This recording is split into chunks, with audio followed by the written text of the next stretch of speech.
All right, greetings everyone and welcome, and greetings to Dr. Sadler. Thank you for joining me Oh, again for thanks. Yeah, I'm always happy to be here. this is our third conversation, and we have picked the topic of humility. I'll say a few opening remarks to start the conversation. Uh, That's good that you do that because I wouldn't have anything to say. it's difficult. I had to use Wikipedia to before just 5 minutes before our meeting.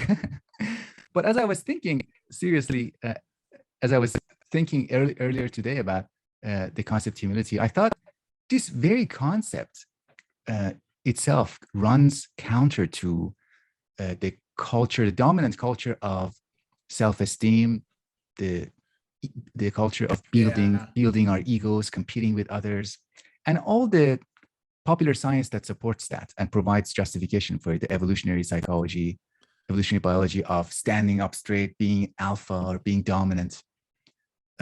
So in that background, in that context, that competition, building up ego, um, that sort of values are being continuously defended or promoted.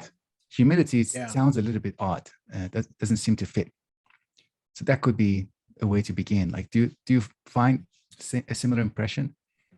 I would say yes, but I would add that people mean different things by humility, right? So it's a, I don't want to say a completely equivocal term. It's an analogical term, and I guess it can be equivocal given certain senses of it. So, going back into philosophy, like Hume will call it a monkish virtue, and he says, humility is not really good. It's actually a kind of a vicious thing for Mhm. him. Obviously, Nietzsche thinks that humility is basically people pretending to be lowly when they're not really lowly, and it's all kind of humbuggery. And I think there's a lot of people who, when they hear humility, they think about, like rolling your shoulders in and putting your head down and, oh, I'm no good at anything. And that's not what a lot of classical thinkers mean by humility. Um, so I think we can talk about a wide range of people, and even into the modern age. Mary Wollstonecraft has an entire chapter where she discusses virtues, and what she puts forth as modesty is what a lot of people put forth as humility. And she uses like George Washington as an example. It's a right evaluation of yourself. Now, that's where it gets really interesting with respect to this evolutionary psychology and self-esteem discourses. There's a lot of telling people, like you said, to put your shoulders back and stand up straight and puff yourself out. And that's probably not a good idea for a lot of people. To begin with, it's putting on a front, which is fake, which they're not going to be able to sustain for very long. This is a big problem, like in dating, right? Or in jobs. People go in and they're able to project that ideal self for an hour, but then beyond that, they revert back to themselves, and then it looks bad for them, right? Because they were lying about who they actually were. Right. Genuine humility would be not lying about who you are, but recognizing that you're not at the top of the whatever the ladder is, or that you have things about yourself that are not particularly good. And so I kind of think that, let's call it genuine humility, and we'll say that it's a composite of things taken from the traditions that have discussed it, both in Western philosophy and then going further east as well. I would say that is something really worth cultivating, and it would go against that whole culture of self-esteem for self-esteem's sake, or trying to be at the top of dominance hierarchies, or Mhm. any of those sorts of things. They Mhm. would be opposed to each other. And I would say that one is, I'll just lay my cards on the table. The notion of like, let's just boost everybody's self-esteem so everybody feels good, I think is unhealthy. I think it's unsupportable and unrealistic, and it makes people unhappier, Mhm. because they can be like, why don't I have good self-esteem? Mhm. And Yeah. then the same thing with the evolutionary psychology stuff. If we're doomed to competition about things, and because there's only so much space for attention or gaining mates or whatever it's going to be, well, that means that most of us are going to be kind of unhappy with Mhm. who we are. And if that's how we understand ourselves, then if we don't win, if we're not the successful ones, we're going to really feel bad. And Mhm. so I view that stuff. I'd be very interested to hear what you have to say about this. I view that as kind of counterproductive, whereas a path of genuine humility can be very helpful, and Mhm. in a progressive way, where it's not like you just do something once and it's done. You learn more along the Mhm. path. Mhm. Mhm. It's very interesting that regardless of what topic we have picked so far in our conversations, we always come back to a relationship to the truth. So, as you pointed Yeah, yeah, out, yeah. the good aspect of humility is being in touch with the truth about who we are, reality, being in touch with reality, Right. as opposed Yeah. to trying to believe in something that is maybe a little fake or not as it doesn't really match the reality of what we know, what we are capable of. And once Yeah. we are faithful to the reality of who we are and to the truth, then we can keep that. We can be more consistent, and then we can be in dialogue with the truth about who we are. We can try to improve it because um, we're already facing we're already facing with the matters of facts as Yeah, opposed you're to. oriented in the right direction as opposed to like running away from something, or Mhm, mhm. putting up a wall. Yeah. You know, I'm teaching medieval philosophy this semester, and we began with this poem by Prudentius called Psychomachia. And I mean, I think as a psychologist, you'll get a kick out of this, right? The psyche is the soul, or the personality, or whatever we want to call it. And machia means battle, and so it's a battle within the human person between the virtues and the vices. And it's in a Christian context, although it's a very martial Christian context in which there's lots of fighting and vices and virtues trying to kill each other. And one of the very first battles is humility is involved in it, and it works in part by not fighting. And there's another one too, patience. So wrath comes out there, and wrath is going to fight patience, and wrath throws spears and says mean things and stuff like that, and it just bounces off of patience, because patience is patient and wrath is wrathful. And eventually wrath, takes a sword and tries to cleave patience right down the middle, and the sword breaks. Wrath gets so angry that it actually falls on one of its own weapons, and that's the battle that precedes the one between pride and humility. Pride comes out there on a horse, and it's a war horse, it's beautiful and all that, and pride gives this speech: you're nothing, you virtues following this stupid humility, you're a bunch of rum dums. I'm gonna kill all of you. I'm going to mop the floor with you. And then pride comes tearing out on the horse, and it falls into a pit that one of the other vices, deceit, dug for humility, thinking that humility was going to come out fighting like that. And this is a biblical motif, and that comes actually from the Psalms, in which the psalmist says, let the wicked people who are trying to lay traps for me, let them fall in their own traps. And that happens. And Right. then humility comes alongside and pulls pride out.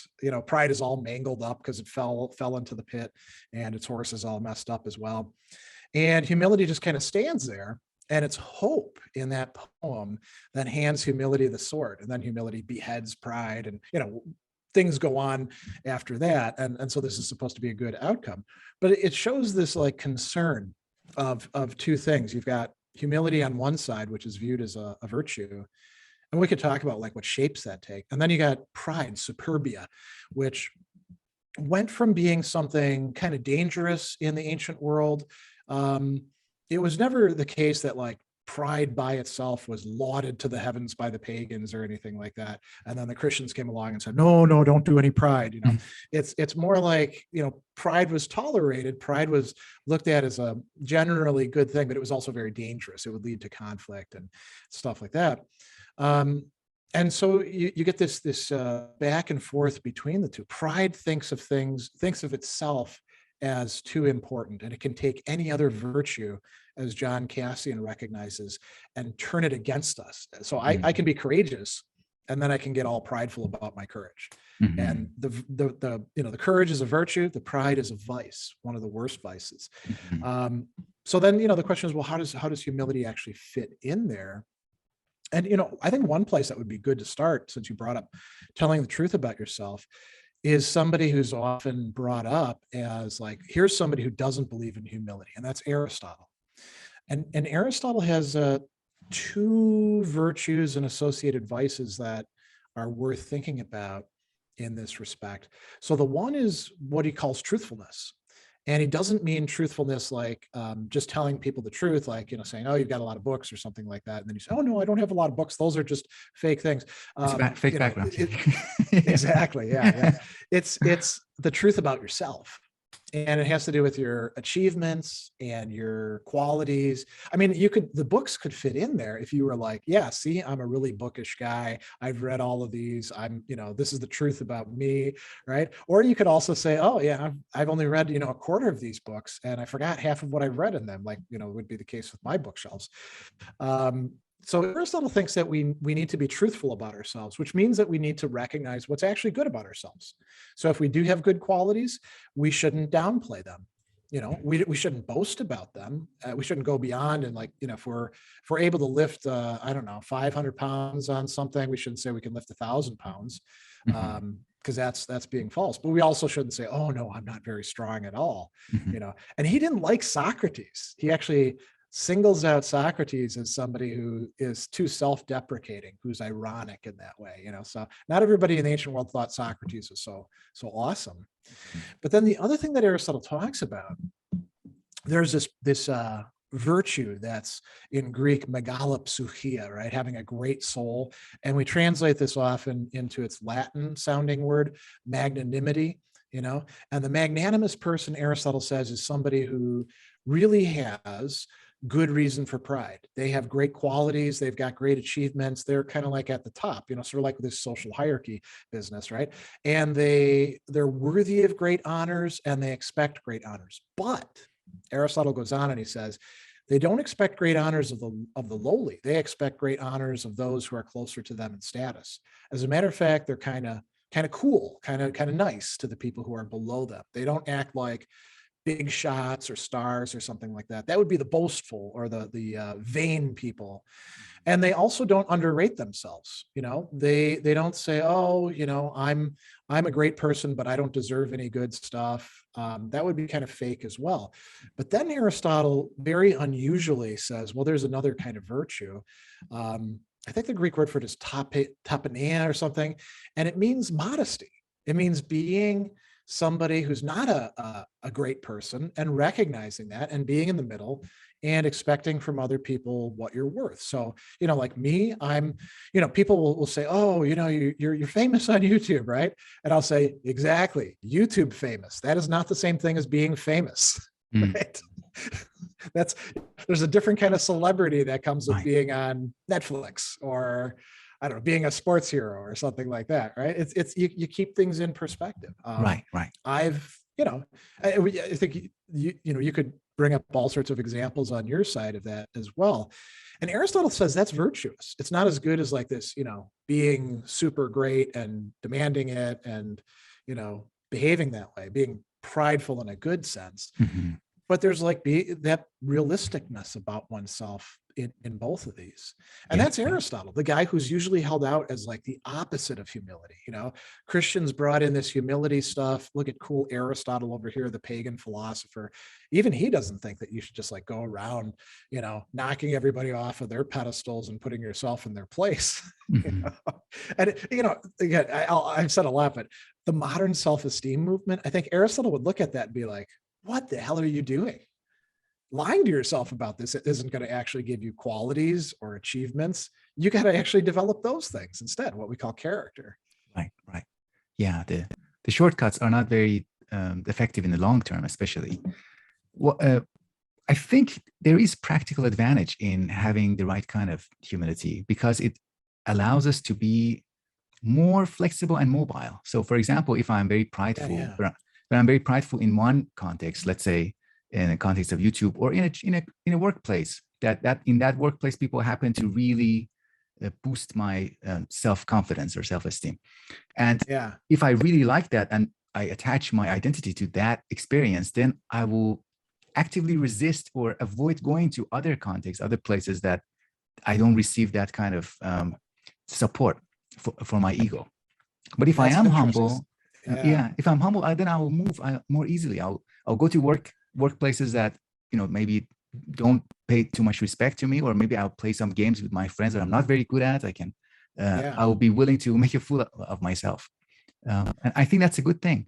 It increases Yeah, I our, mean, otherwise it leads to kind of like a compartmentalization, right? I'm good in this area, so I concentrate on that, and then I might sneak in, but I don't want anyone to know that I'm in these other areas. right. So Yeah.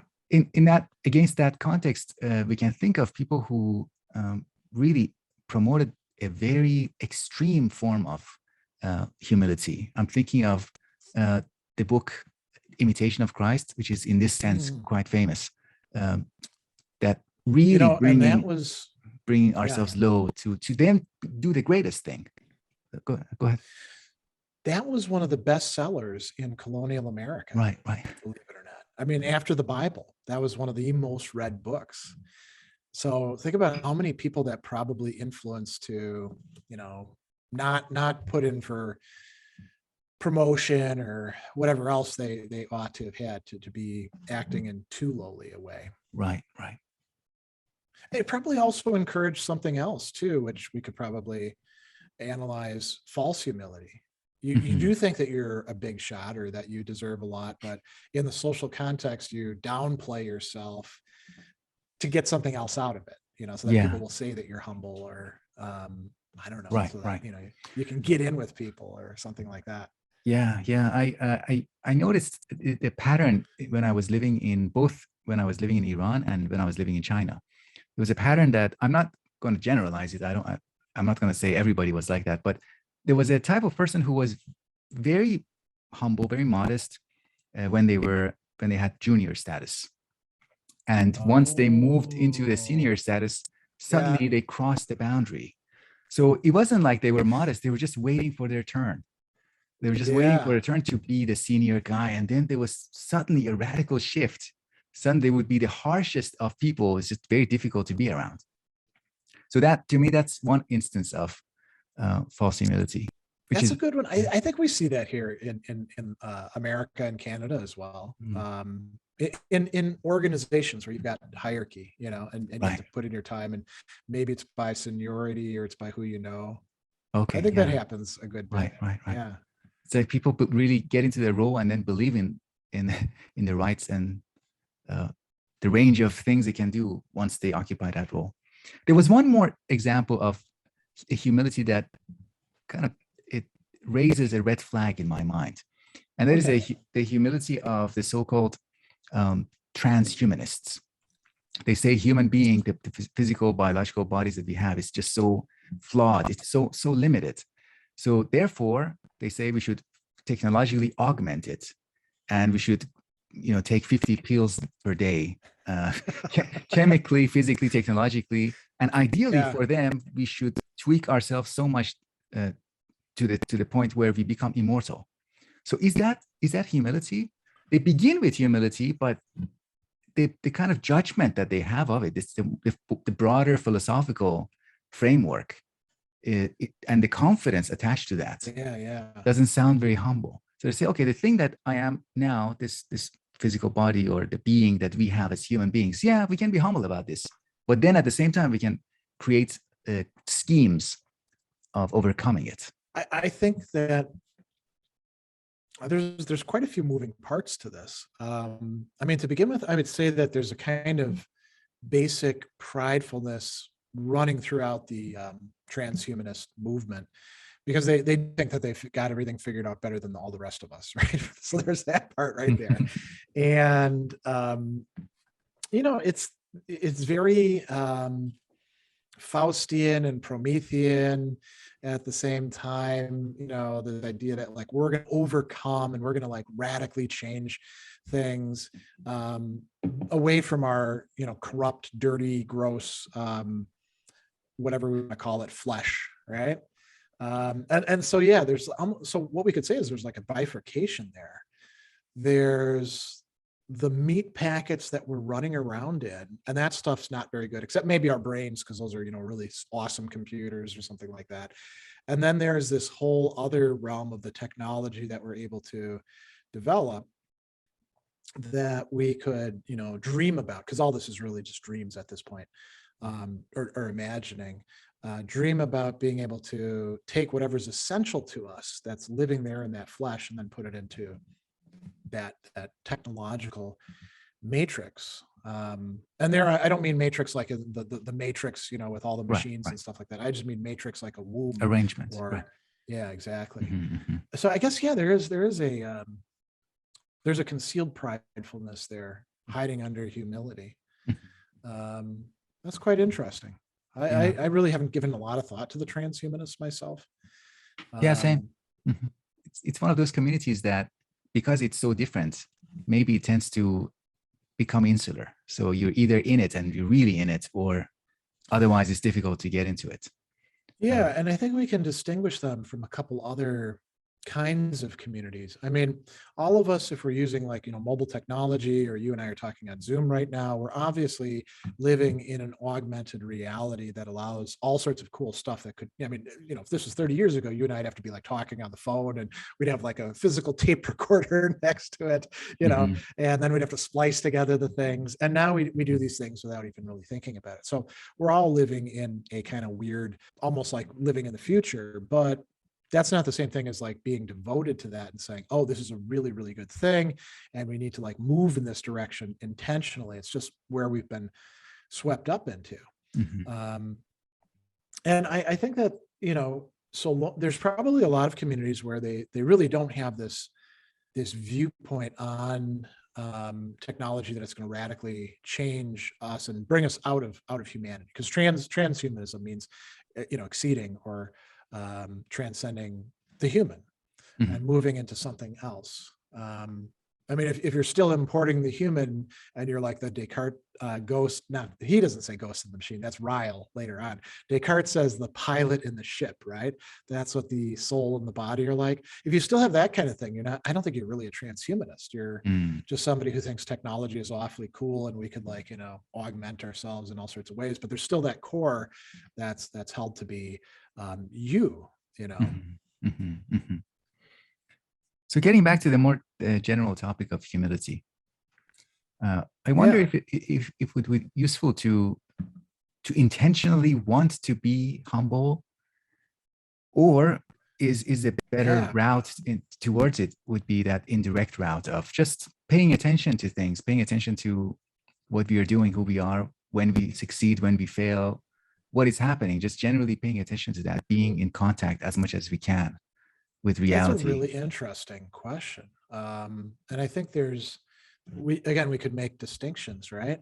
Mhm. So so imagine that you're in a monastery, where a Christian monastery, well, it could also be a Buddhist monastery, you can do monastery, there's plenty, it could be a Sufi order, Mhm. where humility is being stressed as something important, and you hear about it and you're like, well, I don't know if I'm humble or not, you know, I just got here, let me kind of figure out what I'm supposed to do. Maybe some people do what you were suggesting, where they, you know, they're forced to take a stock of themselves and like look at themselves closely, and of course that some of it they get wrong and some of it they lie to themselves, but if they're working with, you know, a spiritual director and they're kind of like, you know, trying to live the life, they will, you know, they'll figure out where they're good and where they're deficient, and having a right assessment of oneself is one understanding of humility that we can find in, you know, Anselm of Canterbury, a Benedictine monk. We can find it in Mary Wollstonecraft, clearly not a monk. You know? So there's a lot of ways to do that.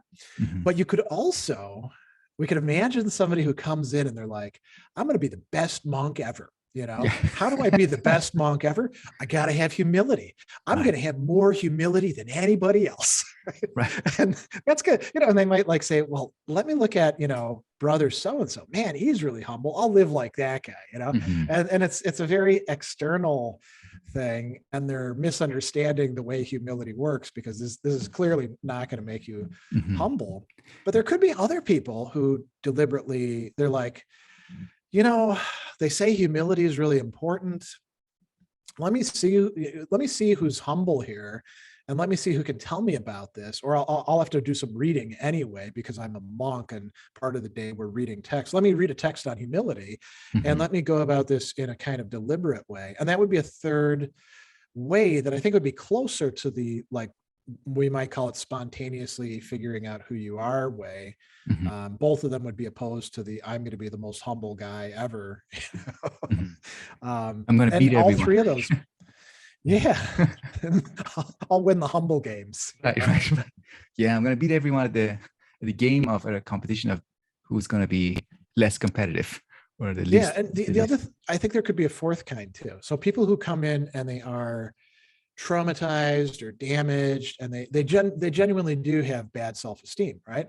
And they think worse of themselves. They come in and they just keep on doing that. So they're like, what's the worst work that I can do? Can I like be the person who scrubs the toilets and, has to like scrape all the dirty pans and change diapers and stuff like that? Cool. Cause I'm not worth doing anything other than that. And then, when people come to them and they're like, hey, there's something good about you. They're like, oh, if you knew me, you wouldn't think so. So Right. maybe that's another Yeah. kind. And I don't think we want that like stuck in. Right. Exactly. Yeah. So Do you have a name for something like that? I mean, the psychologist must, right? could be That rigidity. dynamic. It doesn't have to be a technical. I'm sure some psychologists would want to give it rigid and technical word to assign Okay. a label to it, and then maybe an acronym. But I don't Yeah. think we need that. I think that the language of a good psychology could be very close to the ordinary language. But I really like that the quality of not knowing what it's about, and it shows up in so many different places. For example, a philosophy student who will come to a professor and say, "What is the best? Give me the best like top 10 books of philosophy. I want to be a deep Right. thinker Right. in Yeah. 6 months." So that is Yeah. something that's an initial motive, and humility allows us to drop those initial motives. I was thinking today, another thing I was thinking about was Rilke's letters to a young poet. And Yeah. we can imagine when we begin reading those letters, we can imagine that this young poet initially just had some very instrumental requests. So just edit my poems, please. Like, just give me some tips. All he wanted was just to get some tips to be a good, a decent, Right. write good poetry. But Rilke said, no, no, no, you should drop those initial motives. Those are not the right kind of motives. And I think it's the humility that allows us to be flexible about what we want in the beginnings. Because if what we want is just to be the toilet cleaners and be at the bottom of the hierarchy, then because of its lack of flexibility, that is lacking the good quality of humility. Yeah. It makes it more about you still, right? Mm-hmm. It's just a Yes. lowly you rather than a Yeah. prideful high up you. Right. Yeah, I was laughing as you're talking about Rilke because I was thinking about this poor guy who's a soldier, as well. And he writes this famous poet by that time. And like you said, he's looking for some tips. He actually says, Rilke says, you ask me if your stuff is any good. And I'm sorry to say it's not particularly good, right? So he must have asked him that. And then Rilke like starts sending him this other stuff. And he's like, you got to reorient your perspective. And in a way, it's kind of cool because somebody who's really important in the craft is like sharing something with you. They're taking the time to do that. Mm-hmm. On the other hand, it's not what you asked for, Yeah. and it could actually be unwelcome. Yeah. It takes a certain humility on the young poet's part to be receptive to what the other guy is telling him. Yeah. And I was thinking too that so in teaching and learning, humility is important on the student's part. There's that famous thing that comes up over and over again across cultures where it's usually like framed in terms of a cup. You can't pour more water into a cup that's already full. So people who think they already know stuff, they can't be good students, right? But it takes a certain kind of humility as well to be a good teacher, because you have to be more focused on what it is that you're teaching than on whether you're a good teacher or not, or whether the students are having the responses that you like. You can't make it be about yourself. It has to be about, and in a non-fanatic way, it has to be about the craft, the topic, the set of skills. And when thinking about the students, we shouldn't be distracted or be focused only on who the student is at this moment, but also who they can be, who they can become in the future. Because a child, that's a great point. Yeah. It's I think I've taken this from Bertrand Russell. He has a short essay on education, and he says that we shouldn't get stuck on this weak, ignorant child that is in front of us. we should have a reverence towards that child that is evoked by thinking about the future of the child, who the child can be when they grow up, if they are given the proper education. Yeah. That's great. I mean, I kind of think I've had teachers who did that for me. I imagine you probably did as well, because boy, was I a screw up, especially in high school. Mhm, mhm. Same for me. It was even like it was extended after high school. Well, So, yeah, my college years, yes, I was college. I was very prideful actually, because Mm, I could do well. I was at a, if I had been at a school that was more challenging, and I didn't have the big fish in a small pond kind of thing, maybe I wouldn't have been so prideful, because I would have gotten knocked down much more quickly, which is what happened in graduate school. mhm, mhm, But in undergrad, I didn't have that, and it really wasn't good for me, you know, mhm, to have things come easily in many mhm, mhm. respects. Yeah. I was going to bring something else up as an example, and I'm wearing this T-shirt deliberately. Mm, Um, so Ronnie James Dio, one of the greatest voices in the genre of heavy metal, and somebody who is behind the scenes very instrumental in doing a lot of important things. He managed bands, he promoted people. And when you look at the interviews with him, and you hear people talk about him, he was a genuinely good guy, not perfect, but really good. Very, very intelligent, had a lot of really good insights into the music business and into other topics. And apparently, from talking with some of the people who've worked with him, he could play all the instruments. He was a vocalist, but when he had his own band, he would, like, if things weren't going the way he wanted, he would, like, get behind the drum kit and say, "Here's what I want you to do," and he'd do it. Or wow. to the guitarist, he'd be like, "Give me your guitar. Let me show you the riff that I want you to do." And he didn't do this in a way to, like, be like, "You stupid people, you're just my hirelings." Or he knew that a band had to be something that worked together, and he was the Mm, band leader. There was no confusion about that. But I would say that he was humble in the ways that we've been talking about here. He knew his genuine worth. He knew his qualities. He could properly compare them to other people. And one of the incidents that I'll talk about that I think was kind of really interesting in this respect. So he was the next singer for the mega group Black Sabbath, right? mm, Ozzy Osbourne was doing too much drugs for the rest of the band, and drinking too much, and was out of control. And you had to really do a lot to tick these guys off, because they were also mm. doing lots of drugs too. Sure. And Mhm, they fire him, right? And they experiment with a few other singers, but nobody really works. And then they bring over Ronnie James Dio, who has been, started coming up the ranks. He was in Rainbow with another really big personality, Richie Blackmore. And he joins Black Sabbath, and they produce some of the best albums Black Sabbath ever had. mm, And then there was this interesting set of interviews that took place.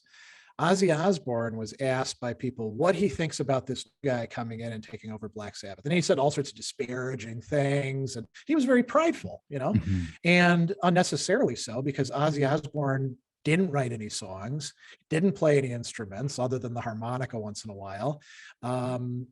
He's a singer, but he's not a singer of Ronnie James Dio's caliber. mhm, He's a good singer, but that's it. And so he was like saying, "I'm the real thing. This little, Dio guy, he's no good."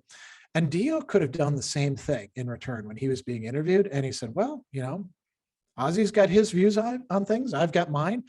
I think that I'm going to be better for the band than he is. I think it's kind of stupid, the things that he's saying, but I'm not going to, like, fight with him about this."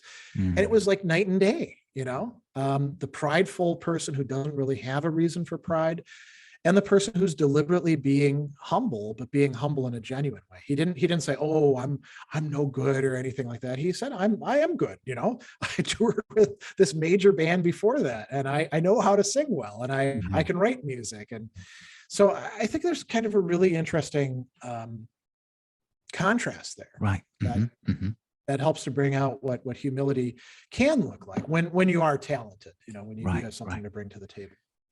And we could imagine that scenario, or a similar scenario, being driven by, in the case of Ozzy Osbourne, maybe he was driven by not necessarily pride, but by the belief that this is how he should act in the show business to generate more attention. Oh, So in that case, right. even Yeah, like you yeah. just falling into that bad faith, like belief of, okay, this is what I'm supposed to do to support the band. In the long run, maybe I can join them again. This is what fighters do also. Fighters, before the fight, they trash talk a lot, and then afterwards they say, this is the business. This is how it works. That's So right. in show Yeah. business, but that humility became in that scenario, the humility could be the source of power to resist that, to resist the fact that this is how things work, that we trash talk each other. I said, no, I don't need that. I don't need the conventional trash talking. I really like that idea that humility in those situations where we could call it ritualized conflict, can help you to not buy into that. And again, that goes back to the sort of like the evolutionary psychology. Maybe this suggests a way out of those endless conflicts. The other thing I was thinking about with this scenario too is humility, if it's going to be any good as a virtue, and maybe this is one way we can tell fake humility from genuine humility, it should be able to accompany us and guide us as we move up, you know? So if we do manage to like Dio get the spotlight and have the opportunity to put together a mega band with really awesome musicians and produce music that people will probably be listening to 100 years from now. You know, we're still talking about the guy, even though he's been dead for I think close to 10 years, maybe more.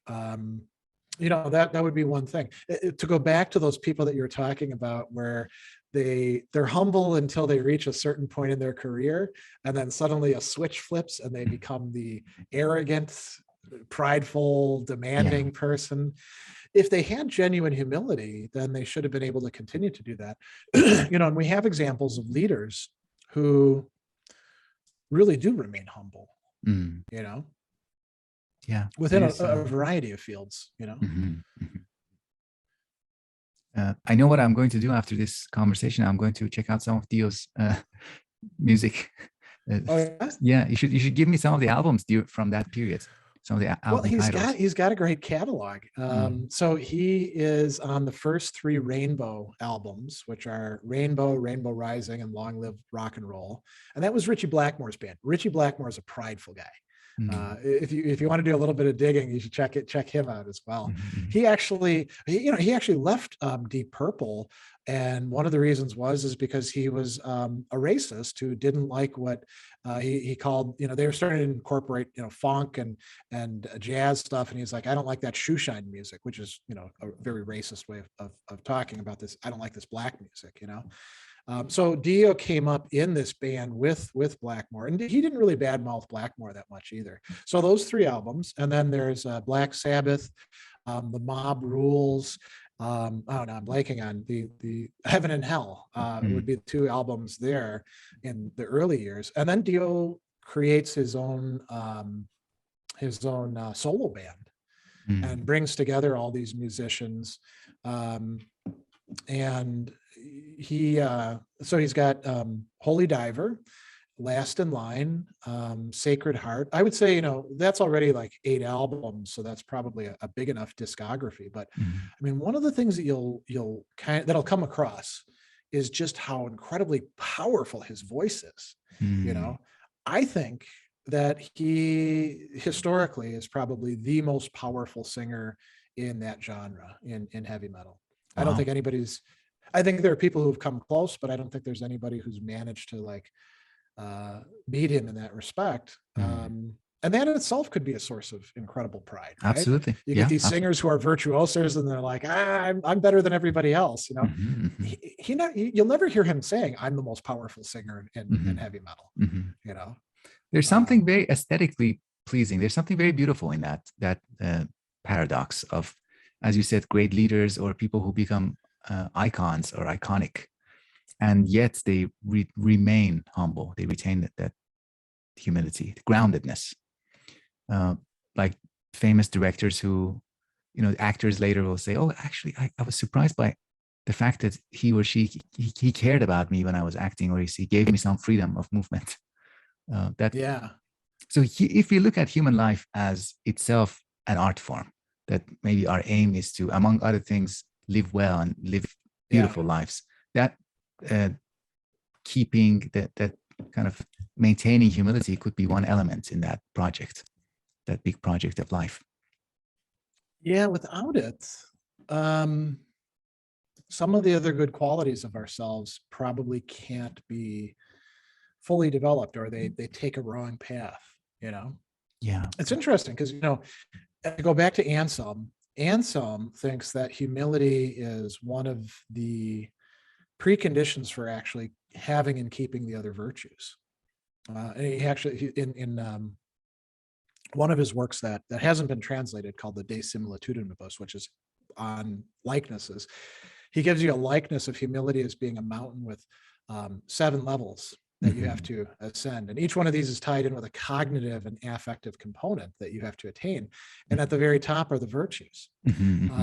So he thought that, you know, justice is also important. Love is also important from a Christian perspective, but humility as the, you know, real understanding of yourself is something absolutely necessary as well. There was a little bit of that in the third dialogue on the fall of the devil, where he also talks about the devil's pride and how he managed to kind of lose that capacity for choice. And when we do that, when we fall into sin, we are not just exercising our will, we are also at the same time destroying our will, destroying our capacity for choice. Yeah. Interesting. Well, I guess that could be our conclusion. Sure. Yeah, I mean, we could talk about this much more, but yeah, that's a good place to that's a nice organic ending point. Yeah, I'd say. Thanks a lot. I really enjoyed it. I did too. Yeah, I always find conversations with you very productive. Thank you. And I'm glad we can come to them without having too much structure, you know?